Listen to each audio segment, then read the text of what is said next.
मेरे साथ बोलिए, भारत माता की। क्यों भाई, बोडोलैंड तक आवाज जानी चाहिए। जरा दोनों हाथ उठाकर बोलिए, भारत माता की। मंच पर उपस्थित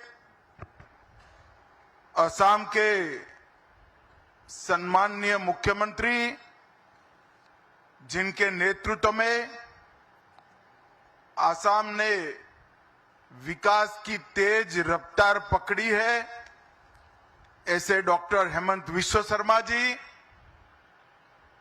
दिल्ली की लोकप्रिय मुख्यमंत्री बहन रेखा गुप्ता जी, भारत सरकार में मेरे साथी मंत्री श्री पवित्रा मार्गरेटा जी, संसद में मेरी साथी बांसुरी स्वराज जी,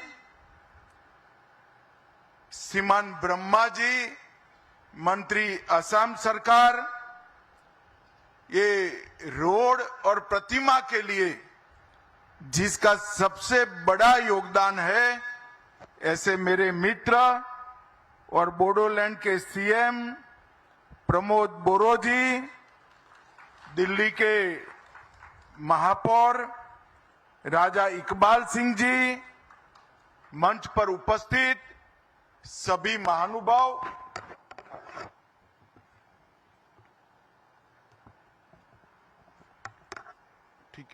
ठीक है भैया, रहने दो।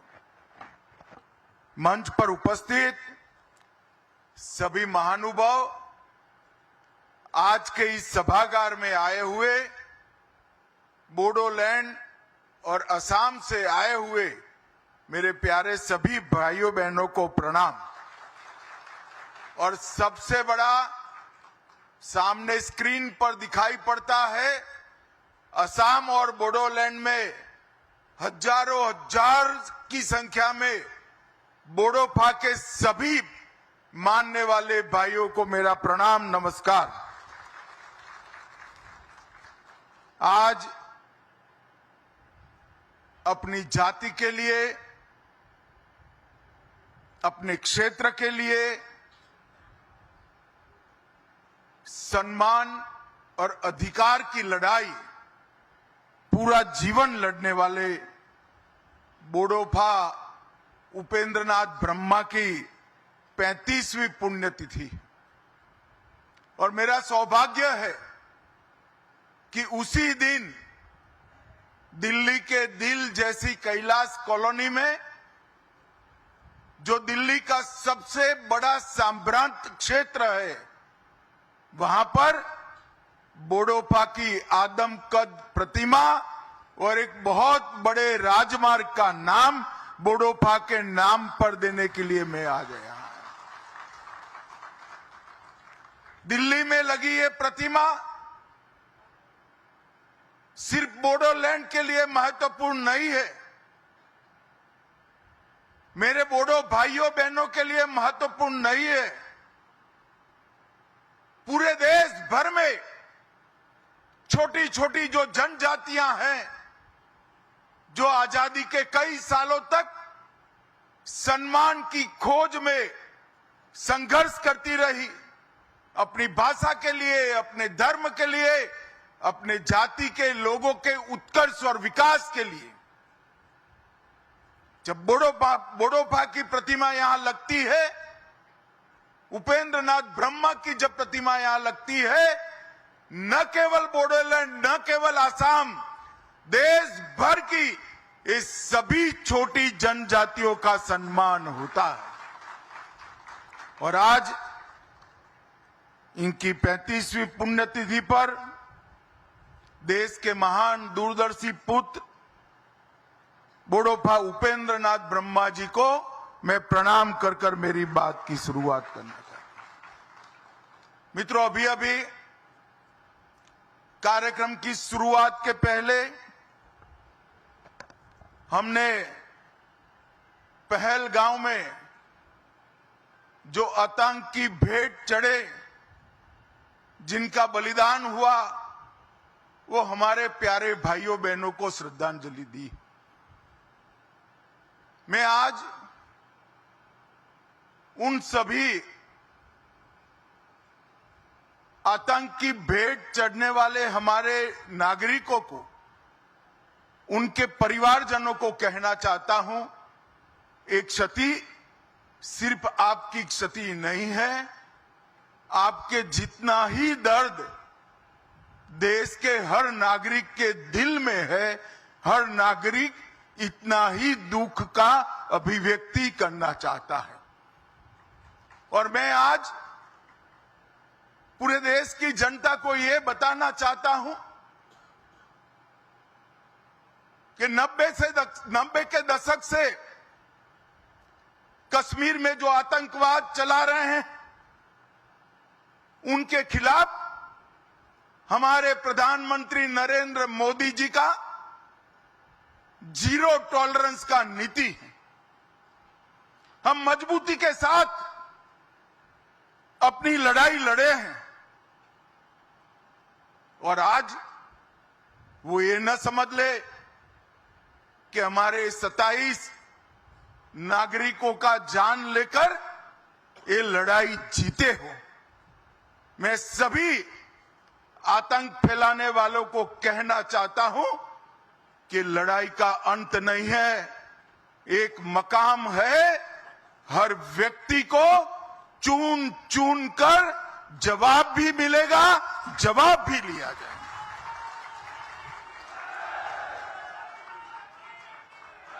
नरेंद्र मोदी जी के नेतृत्व में चाहे उत्तर पूर्व हो, चाहे वामपंथी उग्रवाद का क्षेत्र हो,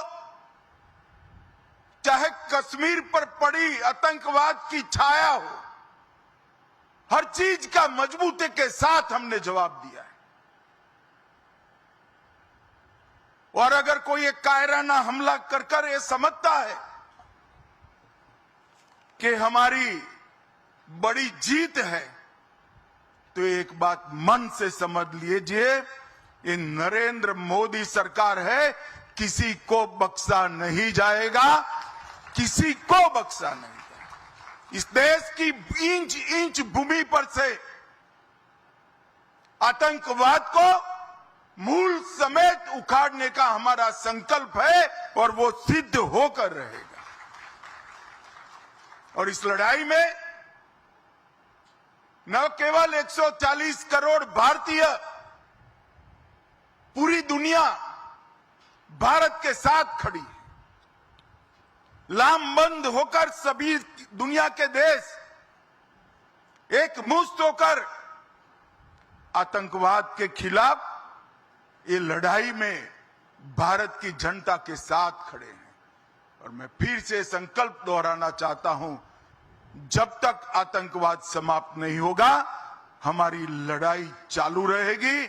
और जिन लोगों ने एक कृत्य किया है, उसका उचित दंड उनको निश्चित रूप से दिया जाएगा। भाइयों बहनों, आज बोडोफा उपेंद्रनाथ ब्रह्मा की 9 फुट ऊंची प्रतिमा का यहां अनावरण किया गया। बोडोफा न केवल बोडोलैंड के लिए, न केवल बोडो जाति के लिए, समस्त आदिवासी समुदाय के लिए सम्मान, पहचान और समान अधिकारों की लड़ाई के लिए जाने जाते हैं। इतने छोटे से कालखंड में देश के एक विषम क्षेत्र में जन्मे आदिवासी बच्चे ने पूरे जनजातीय समाज को एकजुट कर अपने अधिकार के लिए शांतिपूर्ण मार्ग पर लड़ने की शिक्षा दी। हम बोडो है, इसका हमें गर्व है और इस सूत्र को लेकर बोडोफा ने दारुण गरीबी में जीने वाले सभी जनजाति के लोगों को एकत्रित किया और संघर्ष करने की शुरुआत की। दिल्ली में आवाज बुलंद की, बीएससी, बीए भी किया, एलएलबी भी किया और इन्होंने जितनी परीक्षाएं पास की, इससे सबसे बड़ी परीक्षा थी बोडोलैंड की आवाज को कश्मीर से कन्याकुमारी तक पहुंचाना और अधिकारों को प्राप्त करने के लिए संघर्ष शुरू करना। मगर आज बोडोफा नहीं है। जियो और जीने दो का उनका सूत्र पूरे बोडोलैंड, पूरे आदिवासी समाज ने स्वीकारा है। और आज अगर बोडोफा होते तो उनको देखकर बड़ा आनंद आता। हजारों युवाओं के बलिदान के बाद आज हमारा बोडोलैंड शांति और विकास के रास्ते पर आगे बढ़ चुका है। पूरा असम बोडोलैंड के लोगों को स्वीकारता है और बोडोलैंड असम को स्वीकारता है। आज बोडोलैंड से बहुत सारे लोग मुझे सुन रहे हैं। मैं सभी को कहना चाहता हूं कि जरा सी भी इंफीरियरिटी कॉम्प्लेक्स आपके अंदर ना लाइएगा। इस देश पर आपका इतना ही अधिकार है जितना मेरा है। अब बोडोलैंड के युवा अपने अधिकार के लिए लड़ने की जरूरत नहीं है। 2014 से एक ऐसे व्यक्ति का शासन इस देश में है, ऐसी पार्टी का शासन इस देश में है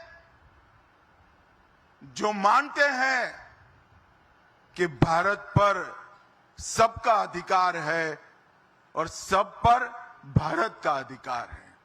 और इसी सूत्र के तहत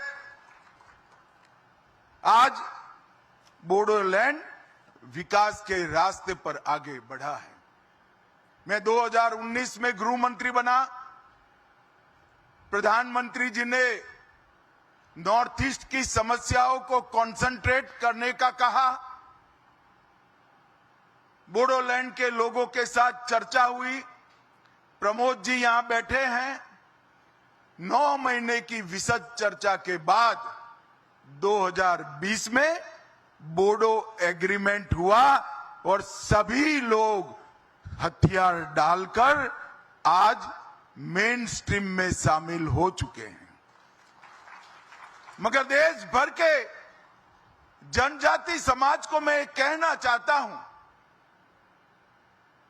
भारतीय जनता पार्टी की जो सरकार है वो जो समझौते करती है इसका पालन भी करती है। भूतकाल में कई ऐसे समझौते हुए जिसका पालन भी आज हम कर रहे हैं। उन्होंने नहीं किया अपने समय में, मगर मैं बोडो वासियों को बताना चाहता हूं, बोडोलैंड वासियों को बताना चाहता हूं कि आपसे जो समझौता हुआ उसके 96% मुद्दे हमने क्लियर कर दिए हैं। और हेमंत जी यहां बैठे हैं। हेमंत जी आज निर्णय कर जाइए कि असम में चुनाव के पहले 100% मुद्दों को हम क्लियर कर देंगे। ये नरेंद्र मोदी सरकार का, ये भारतीय जनता पार्टी की सरकार का एक बहुत बड़ा भेंट है असम के लोगों को, नॉर्थ ईस्ट के लोगों को। हमने 20 से ज्यादा समझौते किए हैं। नॉर्थ ईस्ट में हमारे कॉल पर 10,000 से ज्यादा लोग हथियार छोड़कर मेन स्ट्रीम में आए हैं। और ये 20 से ज्यादा समझौतों की एवरेज निकाले तो 78% बातों की पूर्ति ये 3-4 साल में भारतीय जनता पार्टी की मोदी सरकार ने कर दी। यही बताता है कि हम जो कहते हैं वो करते हैं।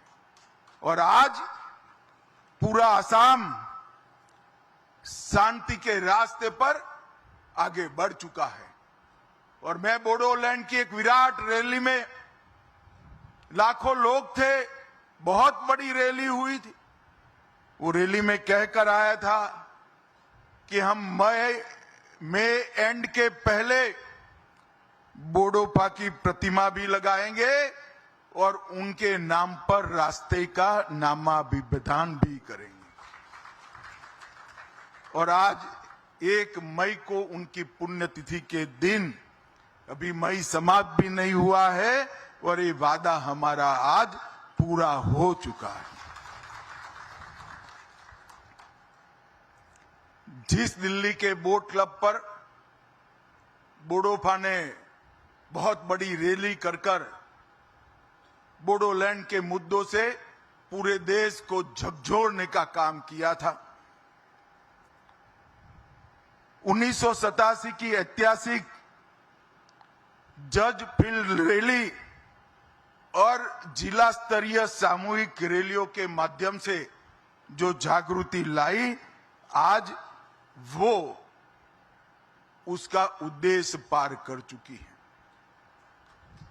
बोडोफा के विचार, उनके लक्ष्यों की प्राप्ति के लिए अब बोडो युवाओं को संघर्ष करने की जरूरत नहीं है, मगर फिर भी आज मैं बोडोलैंड के युवाओं का आह्वान करना चाहता हूं कि आप सब जियो और जीने दो के सूत्र को, बाथो धर्म की, ब्रह्म धर्म की मूल कल्पना को आगे बढ़ाइए और आसाम के विकास के लिए अपना योगदान दीजिए।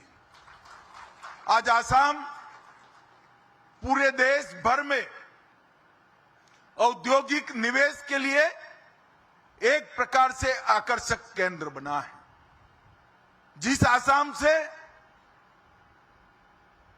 स्वास्थ्य लाभ के लिए, हेल्थ की सेवाओं के लिए दिल्ली, मुंबई, चेन्नई, कलकत्ता जाना पड़ता था, आज बंगाल के लोग हेल्थ की सुविधाओं के लिए आसाम आ रहे हैं। आसाम में इतना विकास हुआ है, ढेर सारी इंडस्ट्रीज आसाम के अंदर विकसित हो रही है और ये विकास का संदेश न केवल आसाम, पूरे नॉर्थ ईस्ट के अंदर जा रहा है। आज मैं नॉर्थ ईस्ट के लोगों को भी कहना चाहता हूं, हमारे नॉर्थ ईस्ट में 220 से अधिक जातीय समूह हैं, 160 से ज्यादा जनजातियां हैं, 200 से ज्यादा भाषाएं और बोलियां हैं, 50 से ज्यादा यूनिक त्योहार है, 30 से ज्यादा पारंपरिक नृत्य की शैलियां हैं और 100 से ज्यादा स्वादिष्ट व्यंजन भी वहां बने हैं और 70 से ज्यादा हैंडीक्राफ्ट भी है। और आसाम और नॉर्थ ईस्ट का साहित्य जिनको परिचय है, वो सभी लोग मानते हैं कि नॉर्थ ईस्ट की संस्कृति, आसाम की संस्कृति सिर्फ नॉर्थ ईस्ट और आसाम के लिए महत्वपूर्ण नहीं है, भारत की संस्कृति का सबसे अनमोल गहना हमारी नॉर्थ ईस्ट की ट्राइबल संस्कृति है। और इसको आज बाथो बोराई के आशीर्वाद से देश भर में हम प्रसारित और प्रचारित करने का काम कर रहे हैं। 2020 के बोडो समझौते के बाद 21 में कार्बी समझौता हुआ, 22 में आदिवासी समूहों का समझौता हुआ, 22 में मेघालय असम अंतर्राज्यीय सीमा समझौता हुआ, 23 में असम अरुणाचल समझौता हुआ, 23 में असम डीएनएलए समझौता हुआ और 23 में उल्फा समझौता हुआ। 10,600 से ज्यादा युवा हथियार डालकर आज कोई पंचायत का सदस्य बना है, कोई सरपंच बना है, कोई जिला पंचायत का सदस्य बना है, कोई अपने ट्राइबल समिति का सीएम बना है। ये सारे लोग आज मेन स्ट्रीम में आए हैं और मैं मानता हूं कि 10,500 से ज्यादा जो लोग मेन स्ट्रीम में आए हैं वो देश की ताकत बढ़ाता है। मोदी जी ने आसाम और नॉर्थ ईस्ट के विकास के लिए ढेर सारे काम करे हैं। मोदी जी एकमात्र ऐसे प्रधानमंत्री है जो प्रधानमंत्री बनने के बाद 50 से ज्यादा बार नॉर्थ ईस्ट जाने का रिकॉर्ड अगर किसी ने बनाया है तो हमारे मोदी जी ने। बोडोलैंड जैसे दुर्गम क्षेत्रों में भी मोदी जी 4-4 बार गए। ये बताता है कि छोटी छोटी जनजातियों को मिलकर बना हुआ हमारा नॉर्थ ईस्ट देश का बहुत बड़ा महत्वपूर्ण अंग है। और मैं आज नॉर्थ ईस्ट वालों को कहना चाहता हूं, आपकी संस्कृति भी अनमोल है और आपकी ताकत भी अनमोल है। पूरे नॉर्थ ईस्ट को अगर मिलाकर देखें तो उत्तर प्रदेश से बड़ा भूभाग हमारे नॉर्थ ईस्ट का है और सबसे ज्यादा वन संपदा कोई एक क्षेत्र में है तो नॉर्थ ईस्ट के लिए।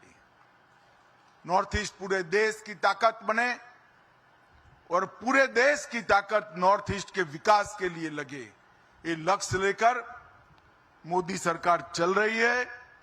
आज बोडोफा उपेंद्र नाथ ब्रह्मा जी की पुण्यतिथि पर अपने 35 साल के छोटे से जीवन में जो उन्होंने जनजाति समूहों के लिए, बोडो समूह के लिए किया है, इसको श्रद्धांजलि देने के लिए एक 9 फुट की बड़ी प्रतिमा और एक मार्ग का नाम रखने का जो कार्यक्रम है, इसके लिए मैं बोडोलैंड और आसाम के सभी वासियों को बहुत बहुत बधाई और शुभकामनाएं देना चाहता हूं। और अंत में फिर से एक बार बोडोफा ने कहा था, संगठित होइए, संघर्ष करिए, शांति का मार्ग न छोड़िए और जियो और जीने दो के सूत्र पर चले, उसको हम पकड़ कर रखें। यही अभ्यर्थना। वंदे मातरम। भारत माता की जय।